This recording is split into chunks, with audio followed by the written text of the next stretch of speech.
Trump ने एक strong warning दी है, ऑयल विल फ्लो विद और विदाउट ईरान। मतलब सिंपल है, चाहे ईरान एग्री करे या ना करे, ऑयल रुकेगा नहीं। लेकिन सवाल ये है, क्या ये सिर्फ ऑयल का इशू है या ये कॉन्फ्लिक्ट फ्यूचर में न्यूक्लियर टेंशन तक पहुंच सकता है? सबसे पहले समझते हैं स्ट्रेट ऑफ हॉर्मुज क्या है। ये एक छोटा सा सी रूट है जहां से 20 से 25% दुनिया का ऑयल पास होता है। मतलब अगर ये ब्लॉक हुआ, पूरी दुनिया में फ्यूल क्राइसिस आ सकता है। पेट्रोल, डीजल, ट्रांसपोर्ट सब कुछ इंपैक्ट होगा। अभी सिचुएशन थोड़ी कंफ्यूजिंग है। सीज फायर अनाउंस हो चुका है, लेकिन शिप्स फ्रीली मूव नहीं कर पा रहे। बहुत सारे ऑयल टैंकर्स अभी भी वेट कर रहे हैं।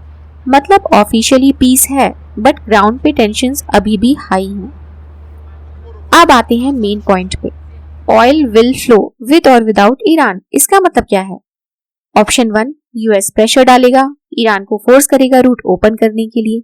ऑप्शन 2, अगर ईरान नहीं माना, यूएस मिलिट्री यूज करके रूट ओपन करेगा। मतलब क्लियर मैसेज, ऑयल सप्लाई रुकेगी नहीं किसी भी कॉस्ट पे। यहाँ पे सिचुएशन डेंजरस हो जाती है। अगर यूएस फोर्स यूज करता है तो ईरान रिएक्ट करेगा। रिजल्ट, डायरेक्ट कॉन्फ्लिक्ट बढ़ सकता है, स्ट्रेट कंप्लीटली ब्लॉक हो सकता है, ऑयल प्राइसेस सडनली स्पाइक हो सकते हैं। ऑलरेडी ऑयल प्राइसेस प्रेशर में है। अब यहाँ पे एक हिडन रिस्क आता है, nuclear tension. Direct nuclear war USA और ईरान के बीच ऑलमोस्ट इम्पॉसिबल है, क्योंकि ईरान के पास अभी कंफर्म्ड न्यूक्लियर वेपन नहीं है। लेकिन प्रॉब्लम यहाँ है, अगर कॉन्फ्लिक्ट एस्केलेट होता है तो ईरान अपना न्यूक्लियर प्रोग्राम फास्ट ट्रैक कर सकता है और यूएस या इजराइल ईरान की न्यूक्लियर फैसिलिटीज पे अटैक कर सकते हैं। इशू क्या होगा? डायरेक्ट न्यूक्लियर बॉम्ब नहीं, बट न्यूक्लियर एस्केलेशन का रिस्क इंक्रीज हो जाएगा। मतलब ये वॉर ऑयल से स्टार्ट हो रहा है, बट फ्यूचर में न्यूक्लियर टेंशन तक पहुंच सकता है। इसका इम्पैक्ट सिर्फ यूएस और ईरान तक लिमिटेड नहीं है। इंडिया, यूरोप, एशिया सब डिपेंड करते हैं इस रूट पे।